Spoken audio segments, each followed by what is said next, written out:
Hi. Today we are going to be talking about something which is very important, very urgent as well, but it's not talked about as often, especially in the founder circles.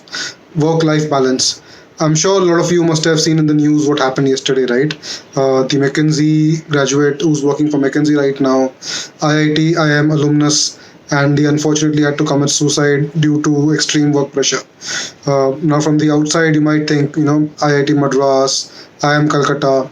He literally has the dream life. The top half percent to top 1% of Indian brightest people, and working for one of the most elite companies in the world, McKinsey. And what kind of drove him to an extent that he had to take such a tragic step. This kind of shows that you need to be very careful about how you manage your work pressures, how you manage your life, and the other situations. Right? It's not always everything is all not always about work. Especially that tends to get very glamorized in today's day and age as well. Especially in the founder circles, that you need to work for 14 to 15 hours a day. You need to hustle, and that is an extremely kind of toxic approach, which I would say, especially for founders to think about, because that's not actually required. If you actually go to look about it in reality, if you try to measure the number of hours that you are productive in a day, right, you would probably be productive for less than 6 to 7 hours a day. What that means is, all the work that you do in a day, if you try to compress it in a time frame and make it with 80 to 90% productivity, you could get it done in 6 to 7 hours. And I can say that from experience, because I used to work in the corporate world myself, and I would see people coming to offices at 9 to 10 a.m. in the morning. They would go for a chai break or a sutta break. They would take long lunch breaks. They would go for an afternoon sutta break and do a lot of wastage of time, which was completely unnecessary. And because of which they had to kind of the working hours would then kind of extend, which would kind of sacrifice a lot of their personal life, their hobbies, spending time away from friends and family, right? So if you eliminate all that wastage which is being done, you can safely compress all of that time into 6 to 7 hours. And to be honest, you do not need more than 8 to 9 hours a day of work, of focused work, to kind of get things done, right? In fact, there is a book on this called Rework, which is especially focused on this, that 1 hour of focused work in a day could be worth more than 4 hours of unfocused work in a day. And that is how important that is. If you dedicatedly focus the number of hours that you do with 100% dedication, and don't waste time, don't get distracted, don't do stupid shit here and there, which kind of wastes a lot of time. If you eliminate all of that, you can safely compress all of those hours into that small 7 to 8 hour time frame, which will leave you a lot of time to pursue your own hobbies, to spend time with family and friends, and that will keep your mental sanity in place. And once you have your mental sanity in place, you will start becoming not only more productive, which means your 7 to 8 hours a day are going to be even more becoming more effective. Plus, you'll enjoy going to work, because now that you had a good rest period, when you're going back to work, you'll enjoy that time a lot more compared to just randomly hustling for 12 to 14 hours with minimum effectiveness. So that is why it's all the more better. And not just that, you'll get much more better creative ideas. And especially in today's day and age, it's more about creativity and ingenuity than actually about the number of hours or number of hours that you do. So in every scheme of things, right, putting those 8 hours, making them concentrated, is much more valuable to you, not just in the short run, but even in the long run, which is far more sustainable. Now, does that mean that you never work more than 8 hours a day? Obviously not. You have specific deadlines, you have specific urgent things which you need to wrap up with, where you do a couple of hours of overtime, but that should be for a short period of time, maybe for a week or a month or so. But it should not be a perennial pernicious thing that becomes a part of your routine, because once that becomes a part of your routine, it significantly brings your productivity down and reduces your effectiveness. So that is why it's extremely important to manage that time very well. Another additional way to kind of look at it is, a lot of people, they kind of enjoy working those longer hours, right? Because they just love the work that they do.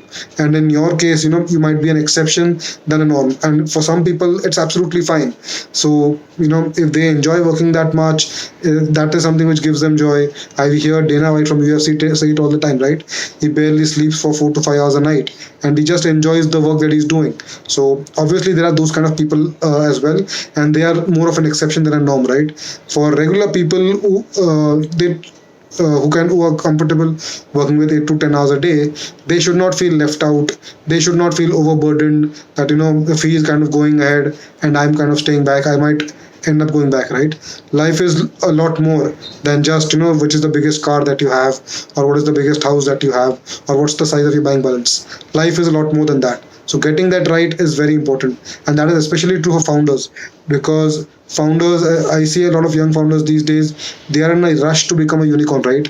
If it takes them 3 years to become unicorn, they think it's too long and they are wasting their time. So that's an unnecessary pressure, way too much burden to put on yourself at such a young age. So because you need to get that maturity, and to be honest, at that age you don't even have the maturity to kind of understand that mindset, how dangerous that mindset is, and how it can be, it can potentially backfire. So always remember, right, you have your own internal compass, your own internal instincts, which will guide you and tell you that that you've already worked enough in a day. Now you need to take some break, even during the middle of the day, right? Happy to, you should not feel guilty, rather you should feel happy that you're taking breaks in the middle, maybe like a small 10-15 minute break, just to kind of refresh your batteries. And I don't mean mobile batteries, I mean your mental batteries. Refresh them from time to time. And I'm not talking about those long hour-long sutta breaks either. I'm talking about genuine restful breaks, where where you're away from your mobile phones, you're away from any distraction, just with yourself. Just maybe if you have an open balcony, you can go to the terrace, have a look at the sky for 10-15 minutes, because the kind of mental peace that something like that can bring to you, and when you go back to work, you'll see an instant spike in your productivity just with the small 10-15 minute of breaks. So that's why it's extremely important, because the situation which happened yesterday was completely unfortunate.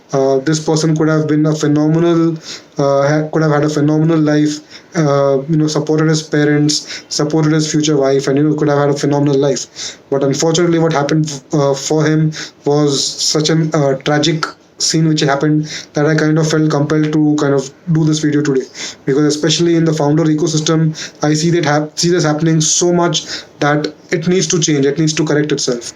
Especially when you have VC funding, the pressure is going to be even further immense, because the VCs, once they become board directors, right, they'll be on relentless pressure to kind of grow your business. You'll need to grow 3x, 5x on a year-on-year basis, right? With that kind of pressure, it all the more becomes important that you are in a proper state to kind of manage yourself, you're managing your mindset properly, because if you're managing everything properly, you'll automatically become more productive and manage your team better, right? So it becomes even more important, and that's why you should even be kind of deciding whether you want VC funding or not to begin with, because not every business needs VC funding, right? And VC funding itself comes with a lot of pressure. So you need to be very judicious and careful about deciding that for yourself, whether it makes sense or not. So I hope this video was valuable for you. If you like this video, subscribe to my channel, click the bell icon so that you're subscribed or future notifications that you get. And hopefully you're not overburdening yourself with too much work or too much distractions here and there, which are actually not productive for you, just kind of increasing your stress levels, which are harming your body physically as well. So take care. God bless.